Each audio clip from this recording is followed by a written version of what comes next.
It's all there, beautiful. Well, good afternoon, everyone. I'm having a little bit of crisis this afternoon, a little bit of soporific crisis. I came from overseas 4 days ago, a bit jet lagged, and via Singapore from Europe. So stopped over for 1 day. It helped a little bit with my jet lag, and I'm aware that after lunch I will have an responsible duty to keep you awake for about half an hour. So I'll do my best. I'll be very fearful. Multiculturalism and fear in Australia. What I'm trying to do is just take a different take on the topic I've been researching for a while. This is one of my central topics of research, not the only one. But I was just trying to warn you at the beginning that if you hear some strange foreign word falling out of my mouth, let's attribute that to jet lag and afternoon after lunch. I have 12 slides. I've noticed that everyone apologizes for PowerPoints. That's now kind of fashionable, isn't it? First of all, there were all the rage about 10 years ago. People were switching to PowerPoints, and now I think for me personally, PowerPoint is useful to keep me on track. I'm very prone to digression, and I can kind of end up God knows where. But when I have PowerPoint, it's sort of, I read from there, comment from there, and keeps me on track. So I'll try to stick to time. And are we aiming for 20 minutes or a bit longer? Keep it 25. 25. Okay, it's 2:15. Okay, so talking about multiculturalism and fear. I'm starting from two assumptions and a question. One assumption is that people resist things or new things, or they resist change and development in all things out of fear, among other things, of course. And that every complex social phenomenon, for example, multiculturalism, which is a very complex social phenomenon, is dynamic and changing. Therefore, it's in the process that can cause fear constantly. And I'm asking, who is afraid of multiculturalism in Australia and why? We have to keep that kind of national frame, for better or for worse in this case. So my thesis is that in the policy and public imagination, there are two types of migrant intakes that currently dominate this public imagination. So this is surplus line, obviously, at the beginning. One type of migrant intake, and again, this hidden assumption here that you will recognize is that type of immigration we have creates a type of multiculturalism we have. So that's why I'm starting with immigration. We have two types of very different kind of intakes that create very different type of thinking and discourse. One is skilled intake that is very carefully filtered, and we see that as positive, and our policymakers see it as positive. That's a good thing. We're getting people that we want, and we're choosing them carefully. And then second intake is asylum seekers intake. That's something scary and negative, and it's a constant debate about it. I just can't believe how much sound bites in the media, in important media, goes into that, and how much time politicians spend on that issue. Of course, as a social scientist, I think, why is that? And this is part of, maybe main part of my talk today. So intake one has much more potential to cause social change, and I have researched that in the past. But intake two, which is asylum seekers and refugees, if we extend it a little bit, causes much more fear. So this is a consequence of government's discursive handling of those issues, how issues are presented to the public. This is very important. So this is an article I spotted having taught a global mobility course at RMIT last semester, in semester one. Of course, I normally look at newspapers, and I receive Australian on Wednesday because of higher education supplement. And there was this on the front page. This is the front page article in colour. Asylum seeker number blow out by almost 200. And you think, did they forget some zeros after that?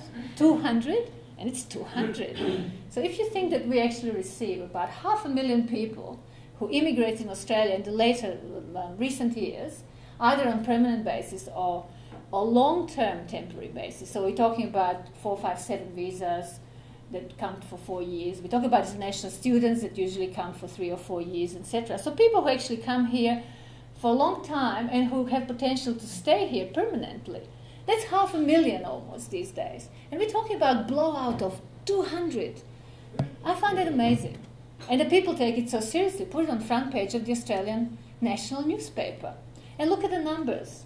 166 people, 251, 354. I mean, you know, it's really something that is so small, that is amazing, that it causes so much debate and so much fear. So back to multiculturalism and how this fits in. Someone already said, of course, that multiculturalism is changing, and that's nothing new. Every complex social phenomenon is changing constantly and is dynamic. And I'm just choosing for this particular purpose to see multiculturalism as process, not as a thing that exists and it's either good or bad. So as ideology and policy, because we can also talk about multiculturalism as demographic, and actually the whole thing stems from demographic, as already mentioned. But I talk about multiculturalism as ideology, as public discourse, and as policy. Is it constant flux and change, especially ideology? Policy doesn't change that quickly and that much. It takes more effort. But ideology changes with every government and almost every administration, if you allow me to use this American word. So it's in this process of change and flux, it's open to corrosion, but it's also open to improvement. Of course, what is corrosion, what is improvement, is depending on one's socio-political position. Most people would have said, or most academics, if you like, that I communicate with would say that under John Howard's government, multiculturalism went into kind of type of corrosion as an ideology, as a policy. It was pushed aside, if anything else. In judging and influencing multiculturalism, various interests are involved, covert and overt, conscious and unconscious, and public discourse and imagination change in the process of enforcing those interests. So the dynamic between government and the public opinion is important in this process of change, and media discourse also changes. So what I'm trying to say here as well is that when we talk about multiculturalism in Australia, multiculturalism changes. It's a composite. It's not one thing again. You know, just like when we talk about national interest. National interest is this, says our prime minister, or says some high-ranked politician. Well, national interest is not a monolithic thing. This is how it's represented, but various groups in Australia have various interests in, for example, supporting or not supporting immigration, in supporting or not supporting asylum seekers, etc. So it really depends on where we stand. We had, and that was mentioned in the first paper, another government, Fetty actually mentioned that, we had another government pledge to multiculturalism in February 2011, about a year ago. And what does it mean, I asked? Is it just words? We didn't have much policy change since then. So it's a sort of ideological shift. It's kind of easy to do, words.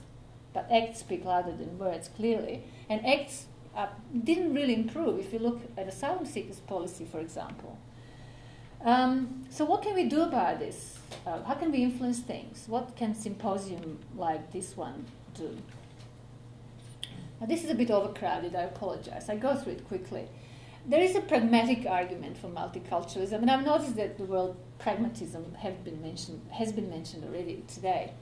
I think we need, in Australia, we need multiculturalism for pragmatic and not just moral reasons, because multiculturalism is something nice that, you know, promises equality and freedom and all these nice things, inclusion. But we need multiculturalism, and we do have multiculturalism in a demographic sense, for very pragmatic reasons. We have diversity.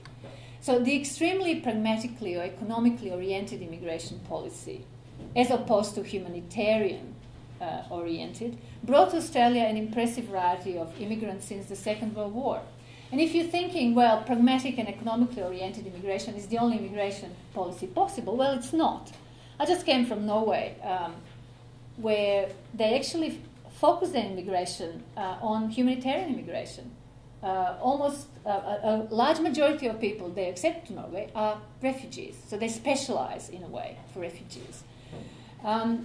We have a fear of difference and the unknown. And that's something kind of, I'll use this word at my own peril, natural. And no sociologist could ever use that word really in a public arena. What's natural? Because I know.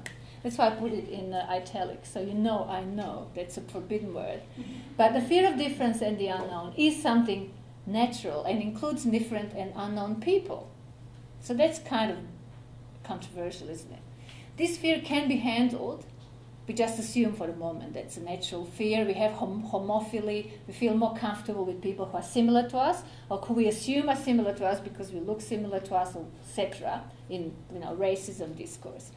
But this fear can be handled by the government in various ways, either blown up and exploited for political gain, or dispelled through appropriate political or public discourse. Now, both public discourses actually include and imply manipulation of public opinion. But that's what governments do. That's what governments actually do by their very role. They manipulate. We can use some nicer words, but that's what they do. They try to change our opinion, try to convince us. Every day they try to convince us about something. So they can convince us to be afraid of something or not to be afraid of something. So historically, since the Tampa crisis in 2001, the debate about asylum seekers is constant and exploited for political gain, constantly. So it's the case one, immigration.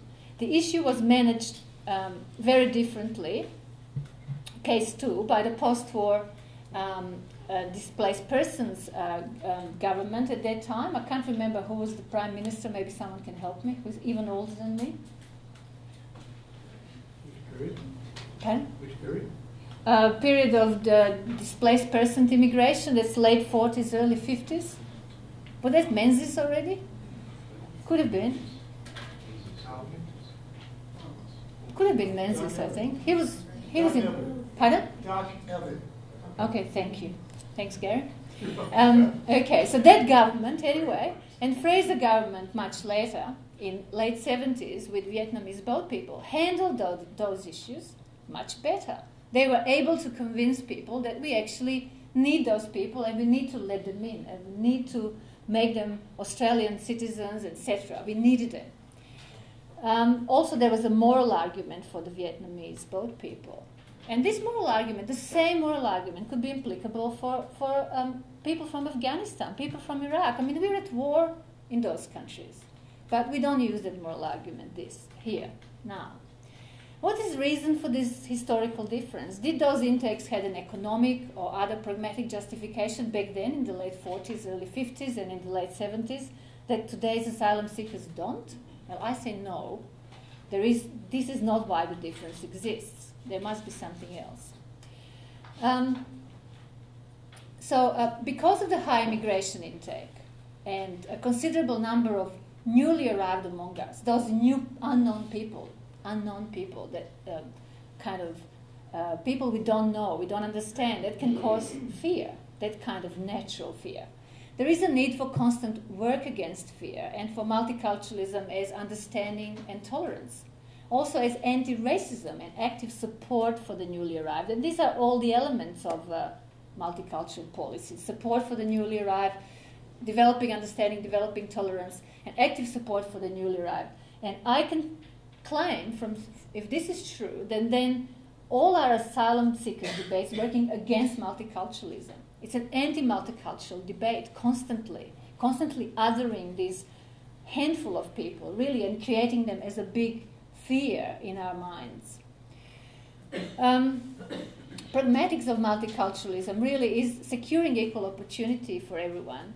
For example, in employment and efficiency of anti-discrimination measures, but ultimately is in everyone's interest. We want such society, and we want to have equal rights. We all have some point of difference. We can have different sexual orientation, or we can be of, we can be gender discriminated on the basis of gender. Various. It's not just ethnic difference. So it's in everyone's interest that we have such society. So basically, I'm talking about those two intakes that are perceived very differently and perceived as orderly and disorderly intakes. So in the public discourse and imagination, the orderly, this planned, skilled immigration, seems sharply separated from the asylum seekers intake, usually presented as chaotic and dangerous, boat arriving or sinking quite often, and also immigration queue jumping. So all these words are very negative and they imply something chaotic and disorderly. So the associations of fear and chaos, risk and illegality, so they're risking their own lives, but they're making us risk accepting these unknown people into our community, which we're trying hard not to do and sending to various Asian countries for processing. So these associations prepare the Australian public for the punishing stance, if you like. We are a rational, pragmatic, law-abiding nation. We cannot welcome or even condone these chaotic, risky, illegal acts because they're always presented as illegals. They may be made legal, some of them, but they're basically illegal. So they're not according to international law. Such a stance meets the people involved with the mandatory detention and other unhumanitarian measures. These people who are involved in such practices deserve what they get. So then we have the orderly intake, which is larger than ever, 5 minutes, yes, which is carefully filtered and therefore better skilled than ever. Not only the settlers, but also temporary migrants are better skilled than ever.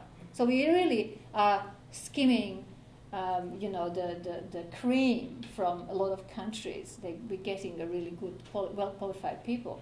And its potential for social change, the potential of that sort of intake for social change, I think, is much more powerful than potential from a handful of asylum seekers.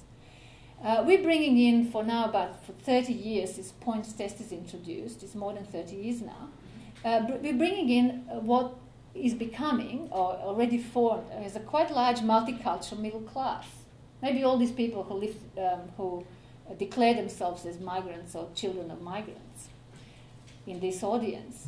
So we're talking about, I use this old-fashioned term, non-English speaking background, professionals. So we have a multicultural middle class in Australia, and this has already changed the nature of Australian multiculturalism to a considerable degree.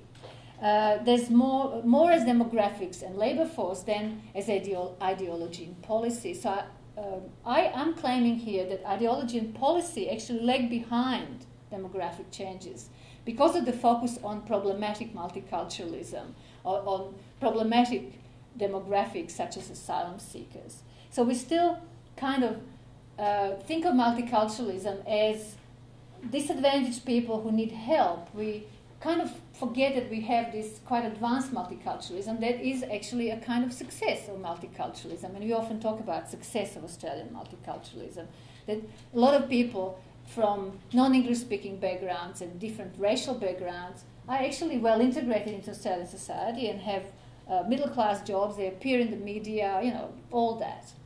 And this is obvious to everyone, but somehow no one talks about it much. We all talk about asylum seekers. So is there a fear of or resentment towards multicultural middle class? So it's another type of fear. I have written quite a lot about it, and there's an article I'm here quoting, in case you're interested to follow up. A new era in Australian multiculturalism with a question mark, from working class ethnics to a multicultural middle class. So we don't have that type of multiculturalism that prompted actual introduction of policy. These working class groups that stick to themselves, we want to help them integrate. They want their clubs, they want money from the government to keep their, some cultural practices going, etc., or their language schools or whatever.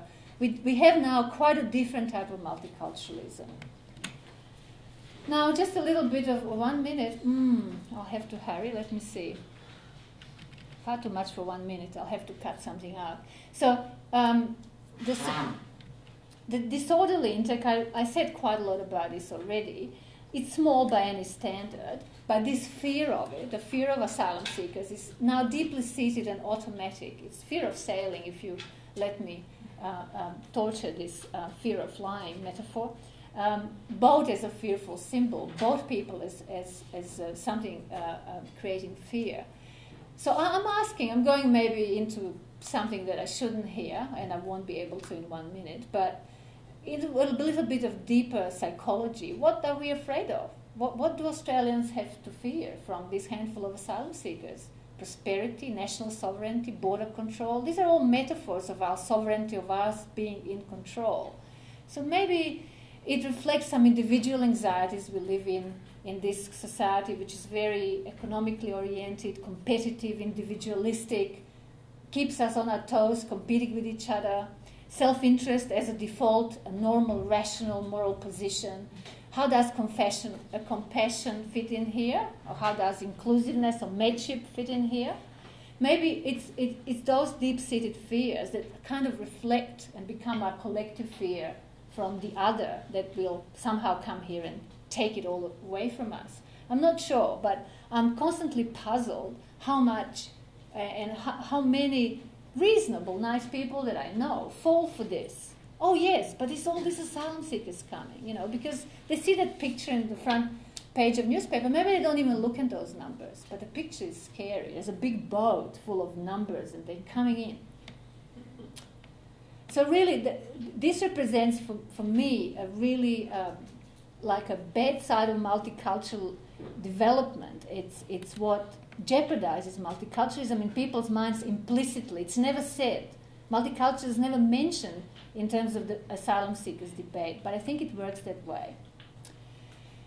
So the success of Australian multiculturalism, I'll finish soon, is judged by different standpoints. You know, we can talk about success or failure, and we can judge success from some ideal standpoint or from comparing ourselves with real existing societies. But I think my main point here on this slide is that success is probably dependent on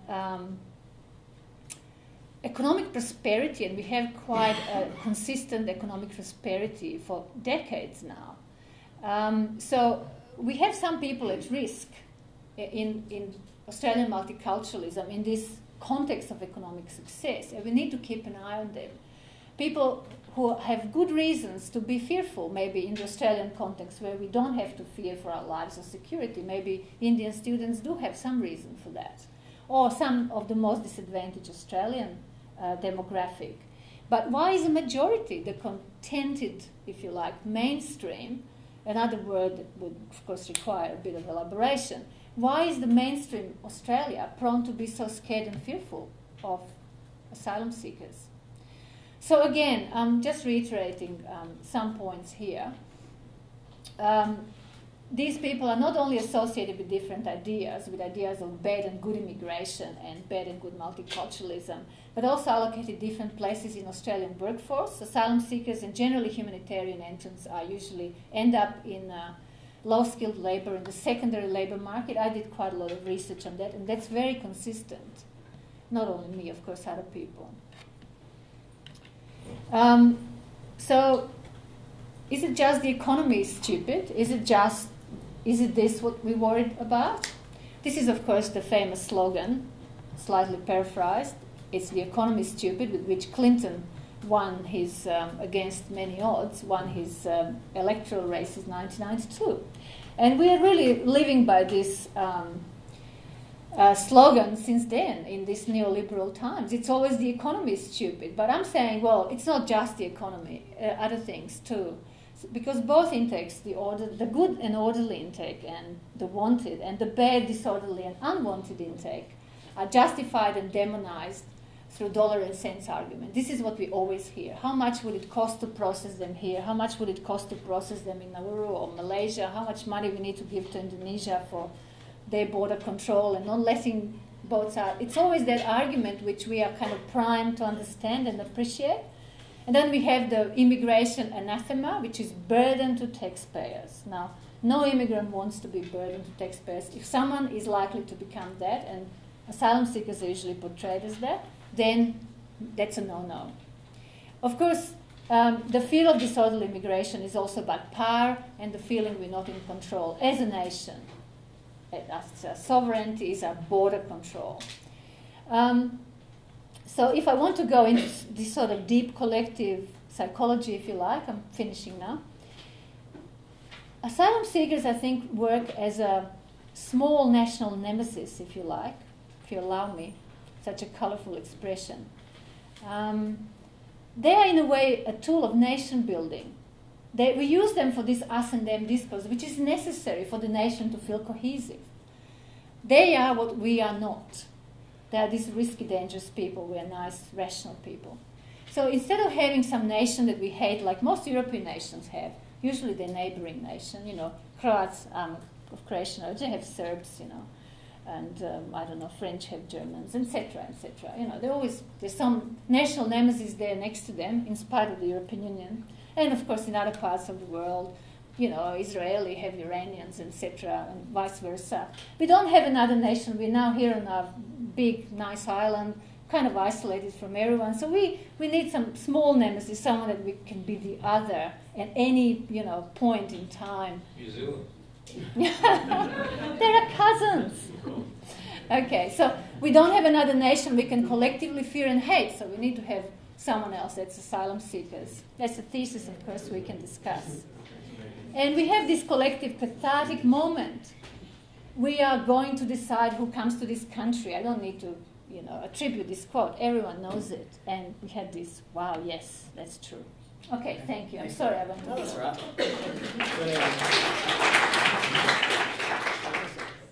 A couple of quick questions. We've got a very tight schedule to keep to, so if anyone has anything... I'll keep the picture on. I think it's nice. Okay. Not to say how are we really scared in Australia about refugees, or this is what we could collect from the media? I'll give you some data. The government tried to relocate some of the most vulnerable refugees among Australian Day home. Only Sydney, 340 were relocated with families. The family received only $230. If you foster a child, you receive nearly $500. This family were ready to get the refugees, but not a child. So they were much scared of getting a child, fostering a child, and not fostering refugees. I was absolutely astonished by these results. If this was done in the United Kingdom, the school refugees probably would have been still behind bars. This just to give an idea, this surprised everybody. It was extremely successful, and they're looking for more. And the reason is exactly multiculturalism. I want to know these people. Leave aside the $230. For some families, it might be a big increment, but you can get a child for $500. And the idea was exactly we want to know and want to introduce to Australian life. They spent time. I followed one family, driving them around Sydney Harbour, bringing to restaurants, investing most of the 230 actually on the refugees, coming to know the story. The newspaper is there, people on the other side. Another interesting thing I want to say is, could we actually say refugees and multiculturalism? Multiculturalism is seen by people as internal, and refugees are seen as external. There is a kind of difference. Among the most persistent against refugees have been the MMC, the middle-class migrants that arrived. In Bankstown, so on, you go to Barbara, there are the Muslim organizations that very religious that do things for the refugees. But in ordinary, the majority of it says, oh, we don't want them here. They can damage our culture. We build so much for being here, for having the impact, that we see them as an invasion. So the interesting inversion is actually the community that reject, the old community, all the people they expected.